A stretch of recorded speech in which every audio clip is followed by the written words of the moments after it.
Morning, it's Monday, February 14th. Happy Valentine's Day. And today we're finally getting around to fixing that air leak. And I'm looking forward to this. That air leak has really been an annoyance to me. So what we're going to be replacing is this pressure protection valve. And there's nothing wrong with the valve that I have. This is the new one, except that the hose leaks up in there. The O-ring must be shot, and I've done everything I could to fix it. I've removed the hose, I've cut off the hose so it's a fresh piece. That didn't fix it. I've added grease up in there to try to lube the O-ring up to give it a little bit better seal. That didn't help. I even tried heating up the tube that goes in there and inserting a pin with some heat to stretch it to make it a little bit of a tighter fit. That didn't work, so there's just no fixing it. And I don't know if you can snap this thing out of here and replace the O-ring. I didn't want to try messing with it until I got a new valve. So there's two of them that I have. There's one with yellow and there's one with blue. The one with blue is going to my rear suspension airbags with one port, and the other port is plugged. The one with the yellow has a yellow hose in it, and that goes all the way back up to the front of the bus and provides air to the driver's seat, and nothing else. I'm trying to remember. Yeah, nothing else. So what I learned about these things is this blue one that I have is the higher pressure rating. It's the 285 number. And this valve will open up between 77 and 93 psi, and it will shut between 62 and 72. And the function of this thing is if you get a leak in the system, once it drops down to this range, the valve will close and the rest of the air system will work normally. You won't get your parking brake to pop on, and et cetera, et cetera. You'll still have brakes. And as far as the opening is concerned, I guess that allows other things to, like the air pressure buzzer, to shut off and whatever before other systems get pressure. I'm not too certain of why and the purpose of this. But the yellow one is this one here with the 255. And that's the one that goes to the driver's seat. Both of them are leaking. So what I've chosen to do, since these have two discharge delivery ports, I'm assuming they both are the same port. There's nothing to indicate otherwise.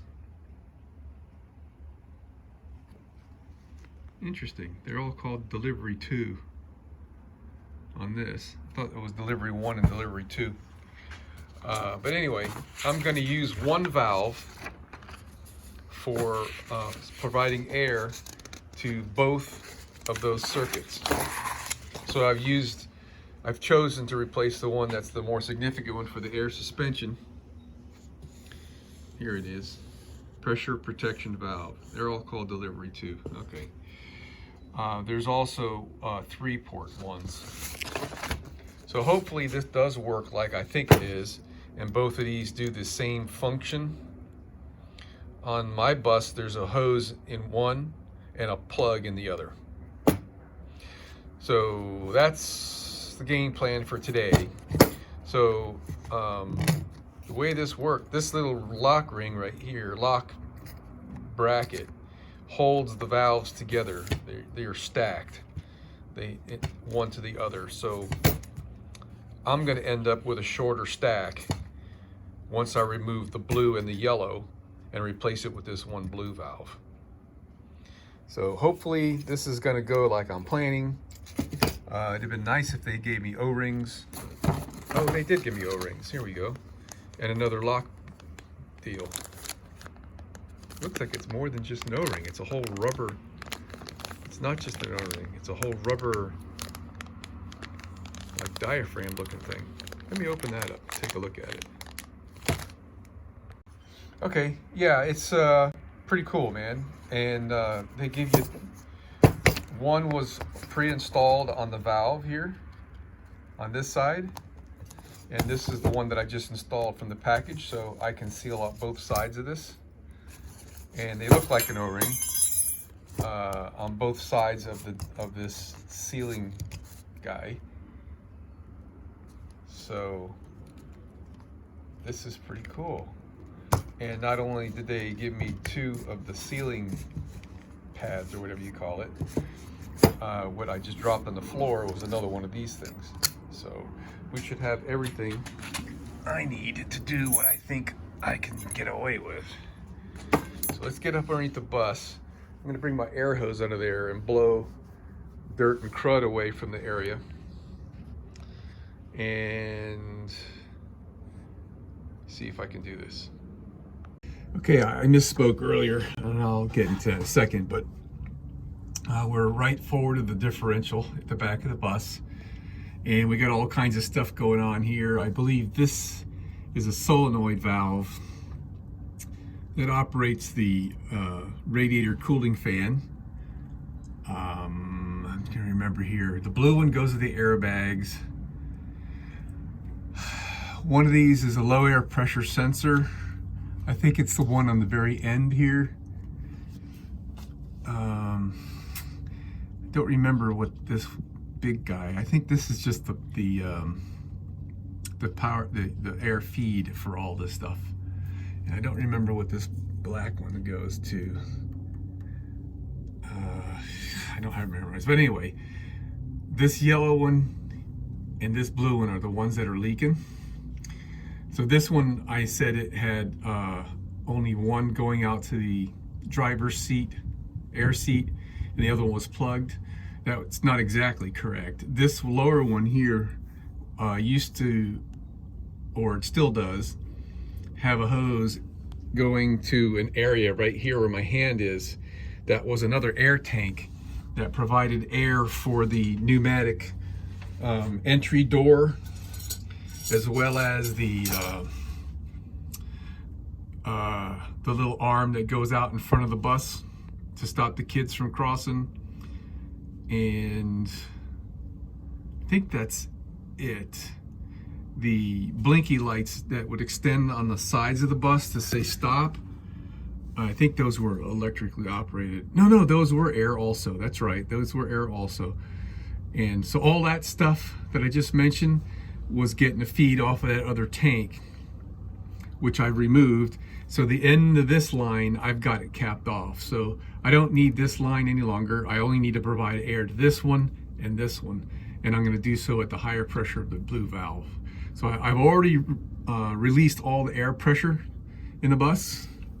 So now I've got to get in here and take, I believe, these screws out here to take this bracket off. This is like a little L-shaped bracket that holds these valves up into their little slot. I think before I actually do that, I'm gonna pull out all these lines while it's still something holding these in there nice and secure, because you got to push this outer ring in really hard in order to get the hose to release. When you push that in, it lifts the little fingers off that are holding that in there. So I'm gonna get, this looks like it's got a nut on the back. I mean, not a nut, forgive me, I'm not looking at what I'm videoing here. I just turned the camera around. So I think this is just a riv nut back here. I'll take another look at that in a minute. And I got to get something to push on that. I think the last time I was successful here, I used a distributor wrench that could go around this and push on that really hard. I mean, it's like a crazy freaking hard to do. I would just cut them, but I don't have that much slack in the hoses here. Well, I guess I could. All right, so I removed the bolts. There was only 3 of them in here. It looks like it's made for 4, but one of them wasn't in there. Then I removed this little bracket. That's what holds these guys up in there. And it looks like it also holds these little lock tab things from the edge of that thing being up on there. So let's see if this will, oh yeah, they just slide right out. And hopefully there really is no air pressure in here. Super. Look at that. So easy. Okay, that scared me. There's a little couple of PSI in there. All right. This looks like it might be really, really easy. I'm gonna try really hard not to disturb any of these other lines here and pull this guy out. And I think I will just cut the hose. These two guys are coming out. All right, man, this was coming along pretty easy. I just cut the damn hoses off.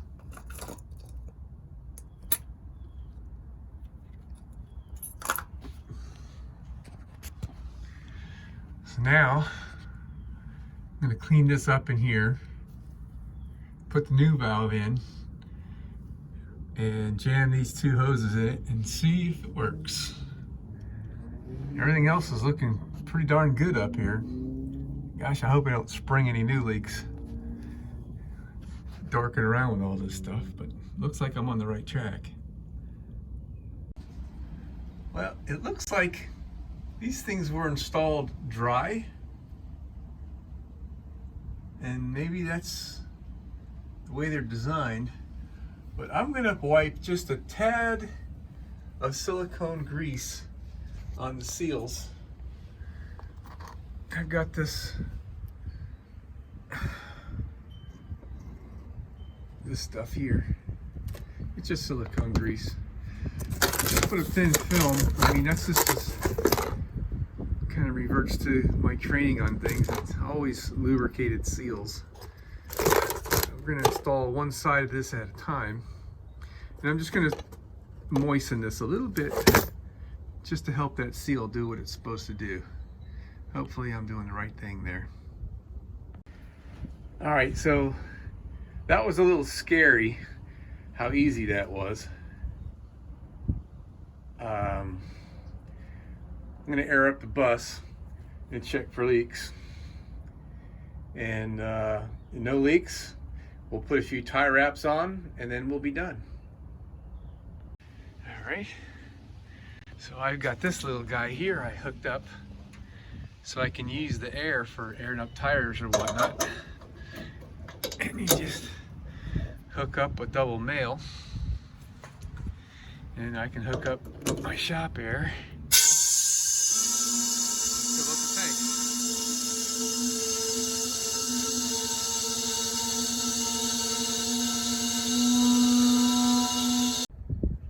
We're fully aired up and there are no air leaks anymore.